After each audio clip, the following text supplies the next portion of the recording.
사랑하는 성도 여러분, 2024년 주님 안에서 모두 평안하셨습니까? 이제 우리는 2024년의 마지막 달인 12월을 맞이하여 올해가 시작하며 주님 앞에 약속하였던 각자의 기도의 제목들이 온전히 이루어지고 있기를 기도합니다. 안식일이 시작되는 이 귀한 저녁의 시간, 기도와 말씀을 통해 거룩한 평안이 함께 하시기를 바랍니다. 오늘 설교 말씀의 제목은 우리를 향한 하나님의 뜻, 데살로니가전서 5장 16절로 18절의 말씀을 중심으로 함께 말씀 나누기를 원합니다. 데살로니가전서 5장 16절로 18절은 우리가 너무도 잘 아는 말씀입니다.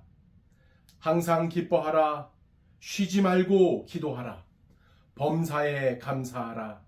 이것이 그리스도 예수 안에서 너희를 향하신 하나님의 뜻이니라.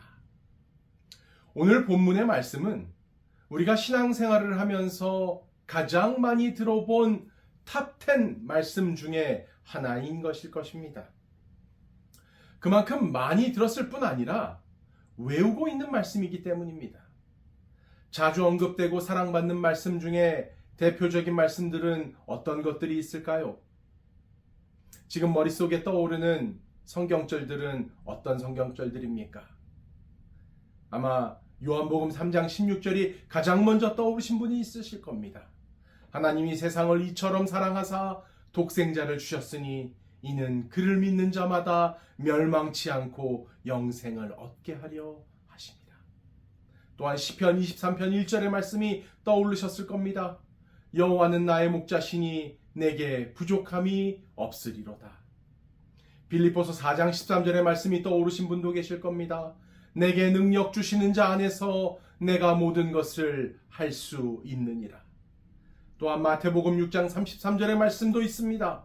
너희는 먼저 그의 나라와 그의 의를 구하라. 그리하면 이 모든 것을 너희에게 더하시리라. 로마서 8장 28절의 말씀도 있습니다. 우리가 알거니와 하나님을 사랑하는 자 곧 그의 뜻대로 부르심을 받은 자들에게는 모든 것이 합력하여 선을 이루느니라.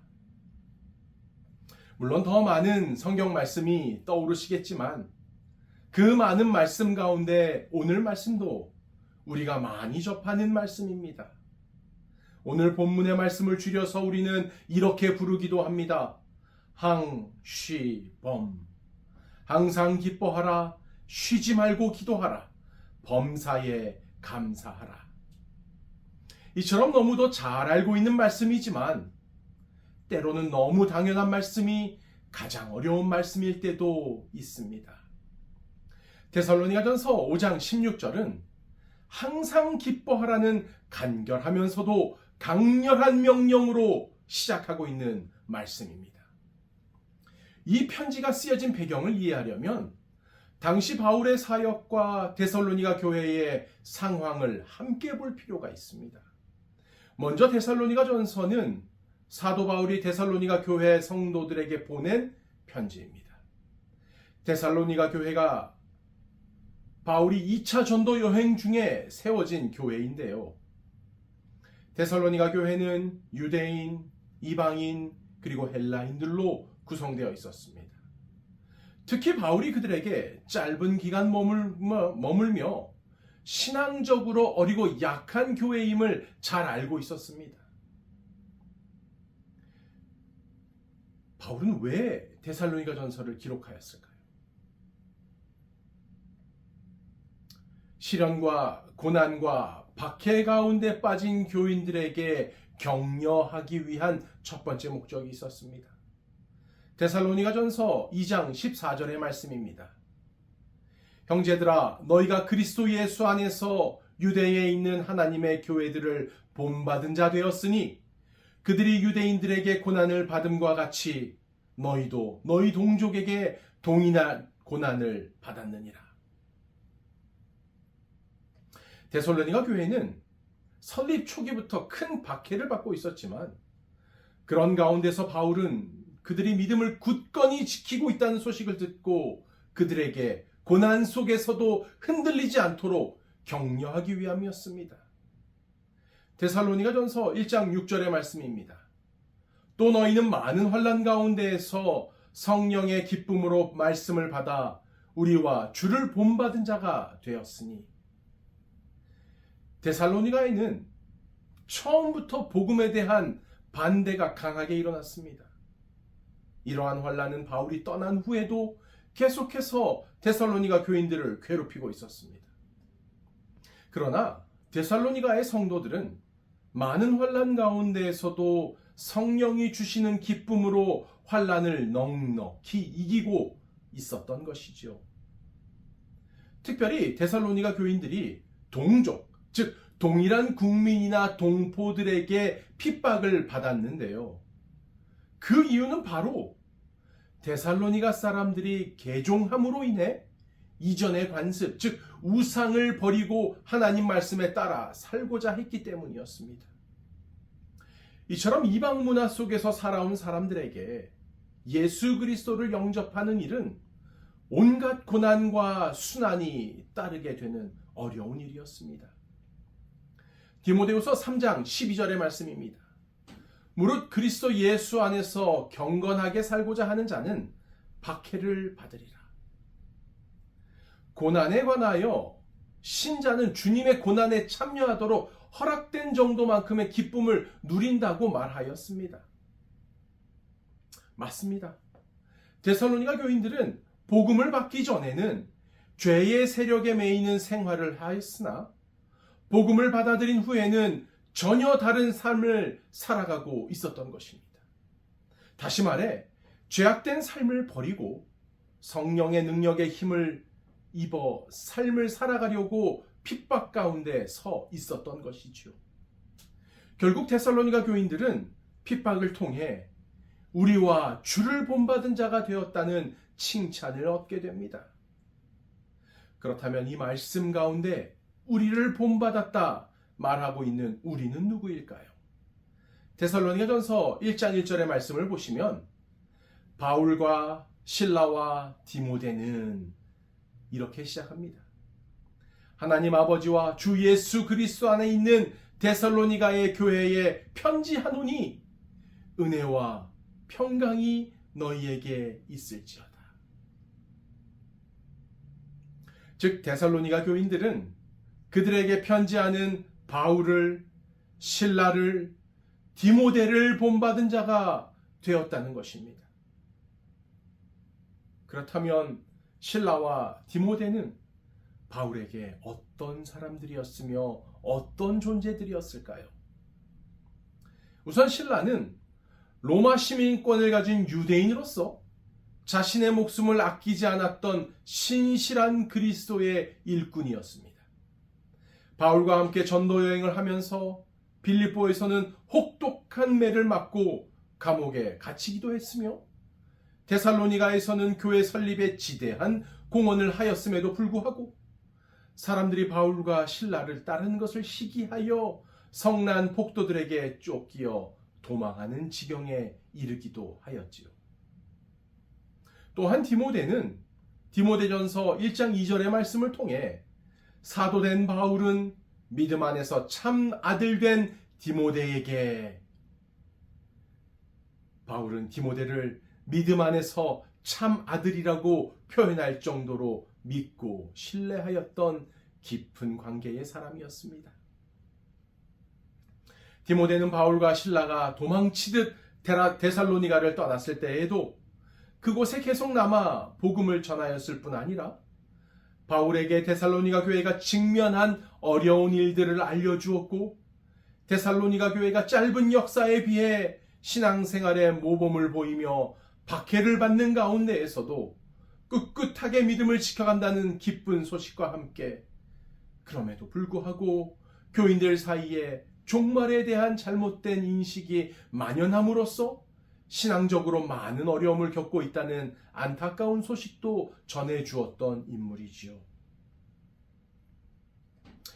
이에 바울은 데살로니가 교인들이 더욱 열성적으로 신앙생활을 할 수 있도록 격려함과 동시에 재림과 종말에 대한 올바른 인식을 심어줌으로써 데살로니가 교인들이 보다 올바르고 건전한 신앙관을 형성할 수 있도록 격려와 위로와 확신의 마음을 본 서신을 통하여 기록하게 되었던 것입니다. 이처럼 어렵고 혼란스러우며 고통받는 데살로니가 교인들은 그럼에도 불구하고 바울과 함께 실라와 디모데를 본받은 자가 되었다고 말하고 있음을 주목해 주시기 바랍니다.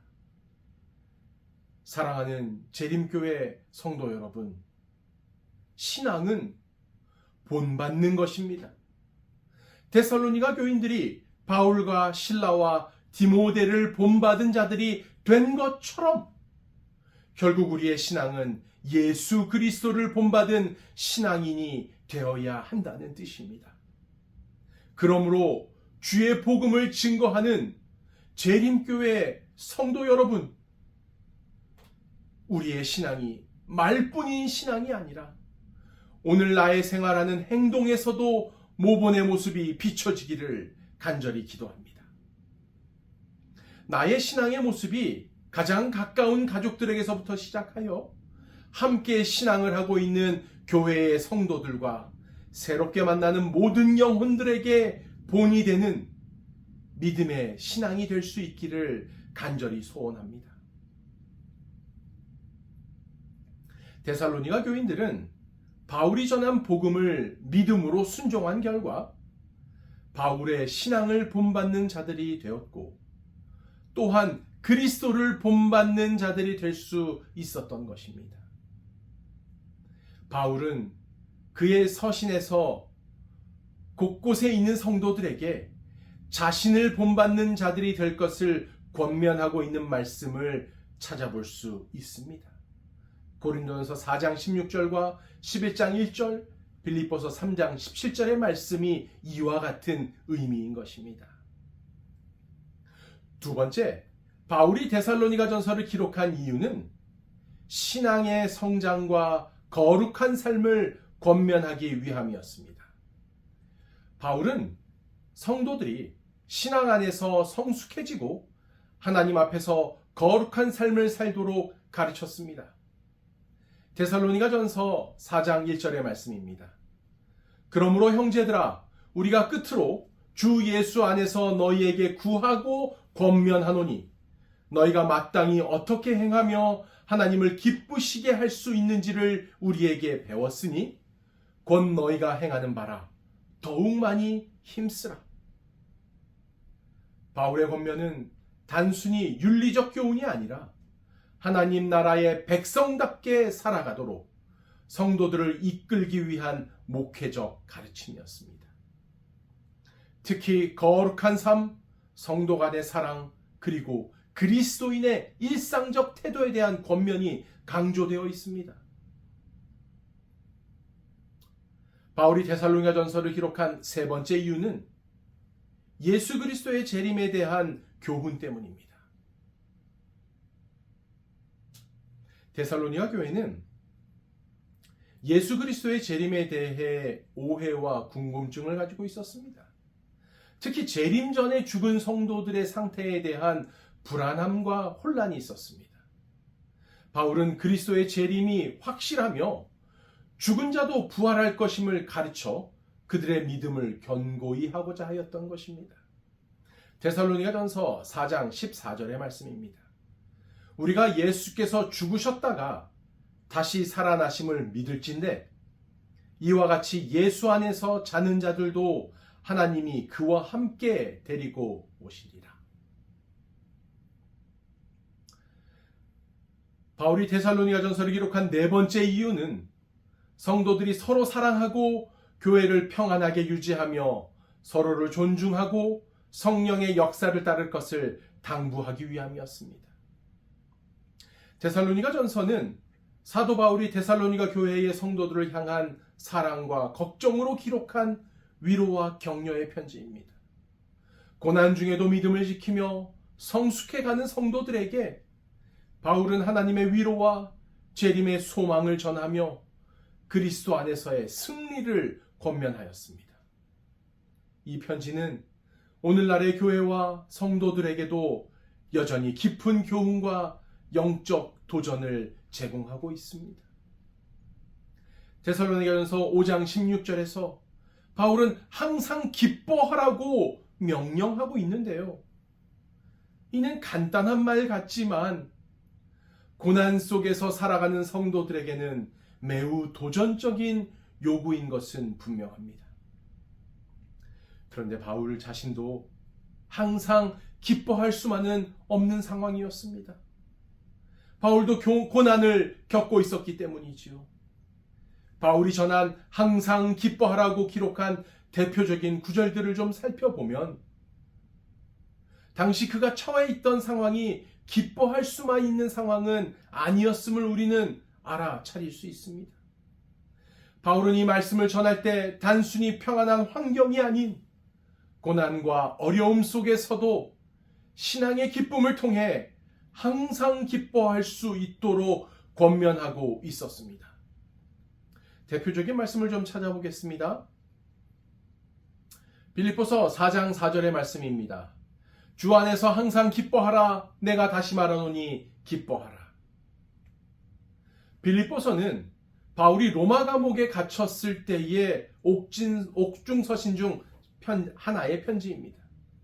바울은 감옥 생활에서도 복음이 확장되고 있다는 소식을 듣고 그 기쁨을 감출 수 없었습니다. 그리하여 빌립보서 1장 12절은 이렇게 기록합니다. 형제들아, 내가 당한 일이 도리어 복음 전파의 진전이 될 줄을 너희가 알기를 원하노라.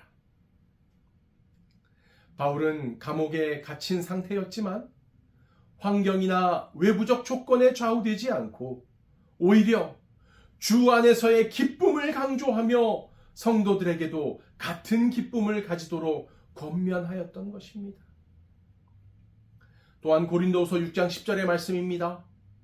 근심하는 자 같으나 항상 기뻐하고 가난한 자 같으나 많은 사람을 부욕해 하고 아무것도 없는 자 같으나 모든 것을 가진 자로다. 고린도후서는 자신의 사도직을 변호하며 자신의 사역과 고난의 진실성을 강조하는 편지입니다.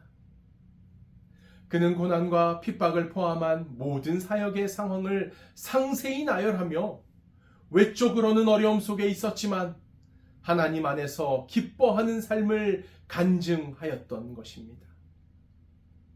이때 바울은 육체적 고난과 교회 문제로 인해 심적 부담을 안고 있었습니다. 그러나 그는 고난 속에서도 성도들에게 기쁨의 본을 보이며 어떤 상황에서도 신앙의 기쁨을 유지하라고 가르치고 있었던 것이지요. 세 번째는 로마서 12장 12절의 말씀입니다.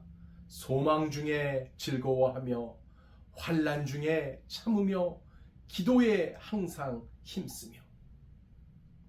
로마서는 바울이 3차 전도 여행 중 고린도에서 기록한 서신으로 당시 그는 예루살렘으로 가는 헌금을 모으고 있었습니다. 그는 로마에 있는 성도들을 직접 방문하지 못하는 상황에서 복음의 핵심 메시지와 신앙의 실천적 교훈을 전하고자 이 편지를 기록하였는데요. 바울은 유대인들로부터 박해를 받고 있었고 자신의 사역이 예루살렘에서 어떻게 받아들여질지에 대한 염려도 있었습니다. 로마서 15장 31절과 32절의 말씀입니다. 나로 유대에서 순종하지 아니하는 자로부터 검진을 받게 하고 또 예루살렘에 대하여 내가 섬기는 일을 성도들이 받을 만하게 하고 나로 하나님의 뜻을 따라 기쁨으로 너희에게 나아가 너희와 함께 편히 쉬게 하라. 그러나 바울은 성도들에게 소망 중에 기뻐하며 어둠 속에서도 믿음을 붙들라고 권면하였던 것입니다. 바울이 말하는 항상 기뻐하라는 말을 전할 때의 공통점은 바울이 인간적으로는 항상 기뻐할 수만은 없었던 상황 가운데 있었던 것을 우리는 잘 알고 있습니다. 바울 자신은 감옥에서 박해를 받았으며 교회 내 갈등 등 여러 어려움에 처해 있었지만 이와 같은 상황임에도 불구하고 하나님이 주시는 기쁨을 증거하며 성도들에게도 이를 본받으라고 권면하고 있었던 것입니다.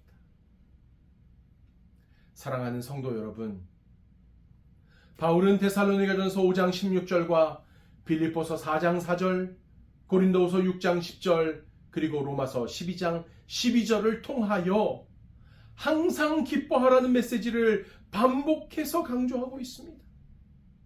그는 자신이 처한 고난과 환경을 넘어서 하나님께서 주시는 영원한 소망을 근거로 기쁨을 누리며 성도들에게도 같은 기쁨을 권면하였던 것이지요. 오늘 우리도 바울처럼 모든 일에 항상 기뻐하며 감사할 줄 아는 본이 되는 그리스도인이 되기를 간절히 기도합니다. 그렇다면 이처럼 항상 기도하며 쉬지 말고 감사할 수 있는, 범사에 감사할 수 있는 것은 그리스도 예수 안에서 우리를 향한 하나님의 뜻이라고 말씀하셨는데요. 바울의 기쁨의 근원은 무엇이었을까요? 바울은 기쁨의 근원이 환경이나 인간의 노력에 있는 것이 아니라 하나님과 예수 그리스도 안에 있음을 강조하였습니다. 바울은 성도들이 세상적 기준이 아닌 영적인 기준에서 기쁨을 누리기를 바랬습니다. 그들의 기쁨은 하나님이 주시는 구원의 확신과 예수 그리스도의 재림에 대한 소망에서 나오는 것이었습니다. 성도들이 핍박 속에서도 하나님께서 행하시는 일을 보고 기뻐할 수 있기를 바울은 원하였습니다. 바울이 항상 기뻐하라고 명령한 것은 단순히 긍정적인 마음가짐을 가지라는 말씀이 아닌 것이지요. 그 기쁨은 구원의 은혜와 하나님의 신실하심을 신뢰할 때 나오는 내적인 기쁨인 것입니다. 이는 믿음과 소망과 사랑으로 살아가는 사람들에게 주어지는 위대하고 놀라운 하나님의 은혜의 선물인 것이죠.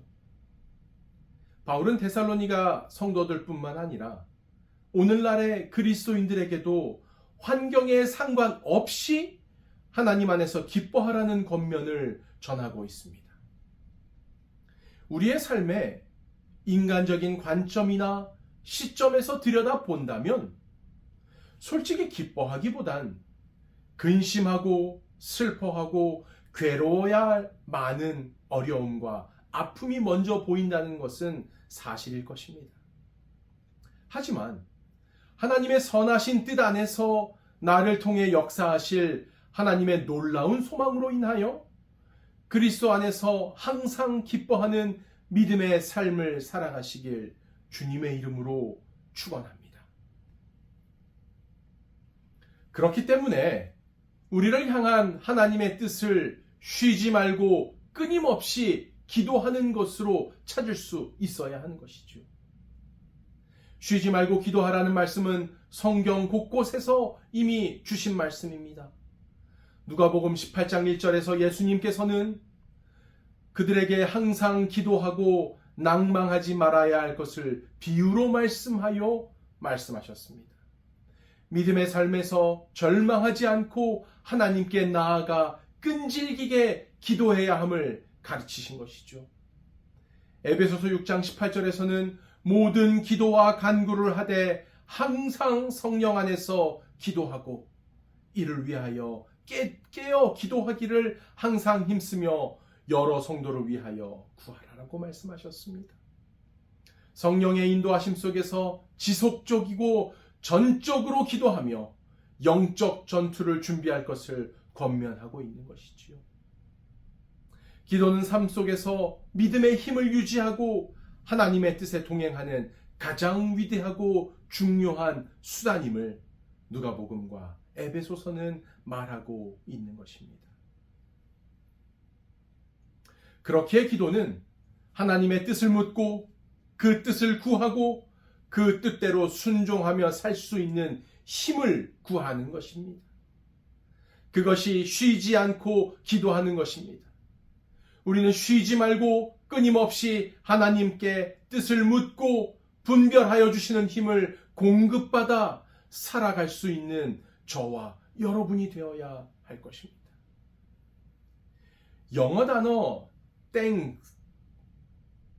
땡큐의 땡은 실제로 think라는 개념과 역사적으로 연결되어 있습니다. 감사라는 단어는 원래 생각이나 호의적인 생각을 의미했습니다. 이후 감사 또는 고마움의 의미로 발전하였는데요. 이는 어떤 이가 베푼 친절이나 도움에 대해 그들을 호의적으로 생각하는 행위를 반영하였던 것입니다.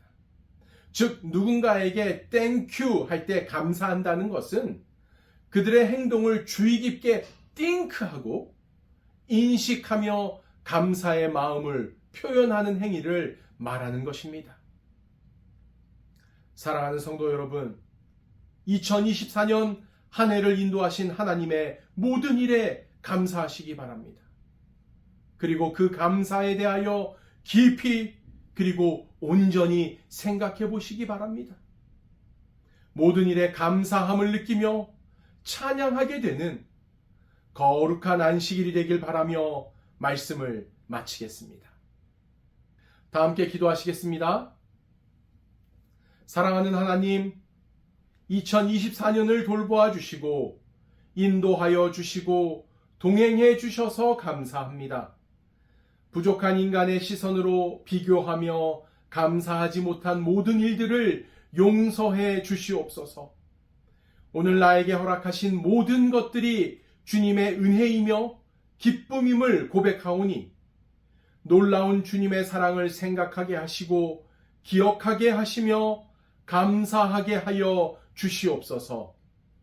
우리 모두 함께 어떠한 상황 가운데에서도 허락하신 항상 기뻐하는 믿음의 주의 자녀 되어 주님 오시는 그날까지 최선을 다해 살아가는 주의 백성 될 수 있도록 인도하여 주시옵기를 우리 주 예수 그리스도 이름으로 간절히 기도하옵나이다.